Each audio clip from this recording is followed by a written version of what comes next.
Hey everyone, it's Harun Bukhari. I'm a former investment banker and private equity investor. In today's video, I will be sharing the difference between investment banking and private equity. I have seen a lot of misinformation being spread online, and a lot of the stuff I have seen on YouTube is made by people that never actually worked in investment banking or private equity. I've had the unique pleasure of working at one of the sweatiest investment banks and private equity firms. So today, I will be giving you my honest opinion and comparing investment banking and private equity in 4 categories: day-to-day responsibilities, culture, career path and exit opportunities, compensation, and lastly, giving you my opinion on which one is better. Before we dive in, let's quickly go through what investment banking and private equity are. In a nutshell, investment bankers help companies take the next step in their growth process, for example, by helping them raise capital or advising them on mergers and acquisitions. In private equity, you basically have a large pool of money collected from rich people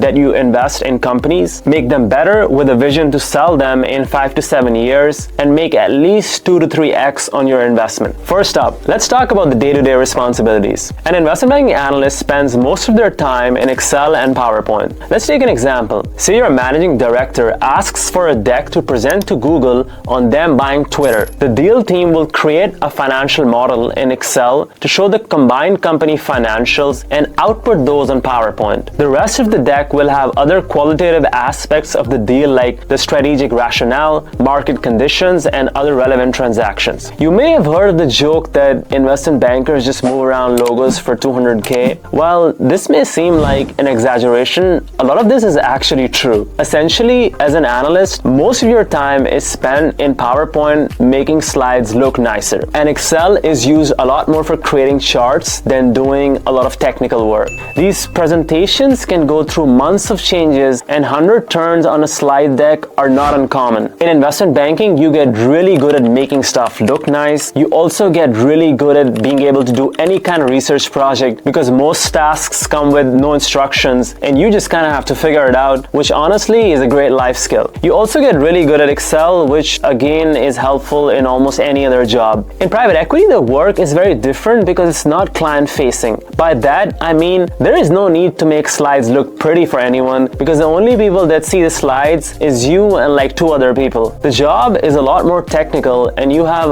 a lot of responsibility even as a private equity associate. And a lot of technical time is spent in Excel compared to PowerPoint. In banking, you are probably spending 60% of your time in PowerPoint and 40% in Excel. In private equity, it's 80-20 Excel to PowerPoint. As a private equity associate, you're basically creating decks that will be analyzed by your investment committee, who are the senior partners in charge of making investment decisions. So say a private equity firm is looking to buy a company. As a private equity associate, it is your task to collect all the data from the company to put together in a financial model to calculate the returns. Then you put together a deck for the investment committee, basically explaining everything about the company and the investment. You may have heard of the phrase that as a private equity investor, you have to wear a lot of different hats, which is completely accurate. One of the things you have to do in private equity and not in investment banking is take care of your portfolio companies, which are the companies that you have bought. I always say that portfolio companies are like your babies. You really need to hold their hand on almost everything. And as you buy more companies, your babies increase and your responsibilities increase as well. In private equity, not only are you looking at new deals, but a lot of your job is now managing and making decisions for these portfolio companies. When I worked in private equity, about 50% of my time was spent on portfolio companies. While it is a lot of work and stressful, it is definitely a cool experience to be running companies as a 25-year-old. You really get to learn how to run a business and how value is created over time by the decisions you're making. Private equity teaches you a lot of valuable life skills. You truly get good at finance, deal structuring, reading legal documents, and also improving your interpersonal skills because on a daily basis, you're talking to a lot of the CEOs and CFOs of companies and not only to your fellow analysts like you do in investment banking. The downside is that it is a lot more stressful. The investment committee meetings are quite nerve-wracking, and as an associate, you're getting grilled on your analysis for hours. A big difference in the work is that as an investment banking analyst, you can hide behind a deal team of 4 to 6 people, but in private equity, you are pretty much the deal team, maybe along with one other person. So you have to learn and grow up really fast. Let's talk about culture next. One of my college professors used to say, investment banking is just like college during finals week. You have late nights with your friends, except you're getting paid for it. So you are basically 10 to 20 analysts that are around the same age that sit together in this bullpen, which is this one big room where all the junior staff sits. The investment banking bullpen is a place where you make some of the best friendships of your life. There is just something about being stuck with someone for 18 hours a day when you are completely miserable that makes you closer to them. There were times when my neighboring analyst and I would finish work at 2 a.m. and we're like, instead of getting sleep, you know what, let's just go out because we hate our lives anyway. The bullpen is also a pretty rowdy place where people are shouting out basically anything that's on their mind, but that makes it more fun and human. In private equity, the culture is quite civilized. Usually private equity firms are much smaller than investment banks, and their analyst classes are definitely not 100 people, which is often the case at most banks. Most middle market private equity firms hire 1 to 2 associates per year, so there are not many people that are at your level that you can kind of joke around with. Your job is a lot more serious, and oftentimes you are spending a lot of time with the older population, which are the partners. You also travel a lot compared to banking to diligence new investments or visit portfolio companies. In banking, you rarely spend much time with your managing directors, which may not necessarily be a bad thing if you're trying to have better mental health. Over time, working in private equity can feel like being part of one big family that does everything together despite the age gap, work together, eat together, travel together, argue together. But this culture can also vary a lot across firms. Some private equity mega funds can have a very similar culture to investment banking given their large size. Moving on to career path and exit opportunities. In investment banking, the levels are analyst, associate, VP, director, and managing director. In investment banking, you can basically get to a VP level just by doing your job and not being a moron. Making the jump to a director or a managing director is a little tough, and you need to prove your worth in terms of your relationships and the revenue you're bringing to the firm. If you get sick of investment banking, you can go work for a company on their corporate finance, strategy, or development team, or you can move to the buy side, which includes things like private equity, venture capital, and hedge funds. Private equity levels are typically associate, senior associate, VP, principal, and partner. Private equity is slightly more cutthroat when it comes to promotions. A big reason is that there are just not enough senior positions up for grabs because there are only a handful of private equity funds in the world. Private equity also has a lot more smarter people than investment banking, and this is not a controversial opinion. It is essentially the cream of investment banking that is able to secure private equity jobs, so there is a lot more competition as well. You have to be an absolute rock star to get promoted to the partner level, and if you can't get promoted, then you need to go to another fund or start your own fund. In terms of exit opportunities, you can go back to investment banking pretty easily, or you can go work for a portfolio company or have a more senior role if you move to the corporate world, or you can also just start your own firm or your own fund. Now let's talk about everyone's favorite topic, compensation. At some point I will do a more detailed dive into this, but for now I will talk about it at a higher level. Most investment banking analysts these days are making at least 100 to 150k in base salary, and bonuses are 50 to 100% of that. The bonuses are also quite variable and can depend on market conditions. For example, this year some Barclays bankers got absolutely nothing. Yes, they got $0 for working 100-hour weeks. Most VPs at investment banks can make a base salary of 250k, and at that point most of your salary starts to come in bonuses, meaning your bonus is more than 100% of your base salary. As an MD, you can make more than $1 million,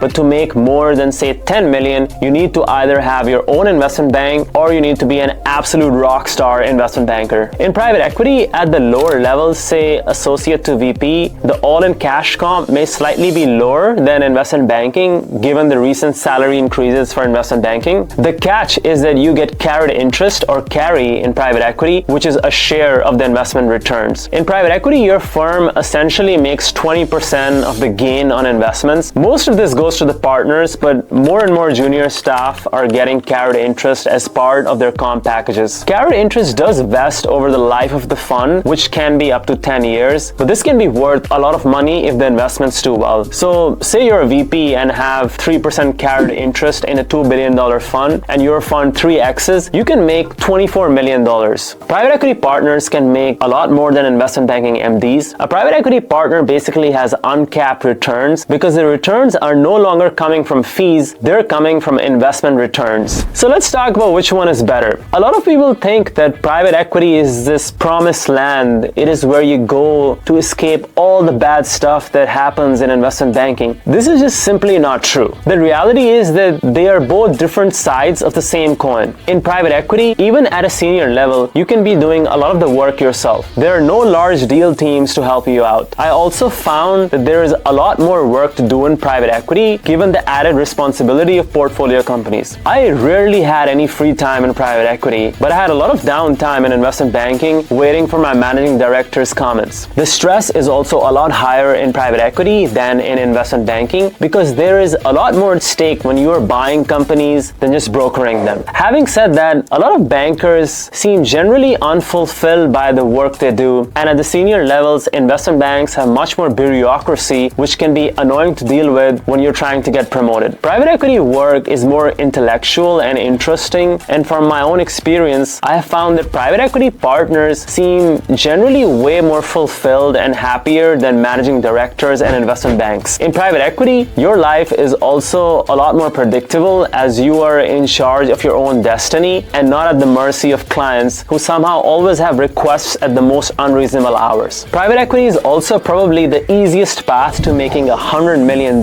if you think you're good enough to make partner. In summary, I would say that if you can really put yourself in the private equity ringer for 8 to 10 years and come out as a partner, that is the best position to be in. But that will cost you a lot of hours, your youth, and probably all of your hair. That's it, guys. If you enjoyed this video, please give it a like and make sure to subscribe to my channel for more videos like this one. See you in the next one.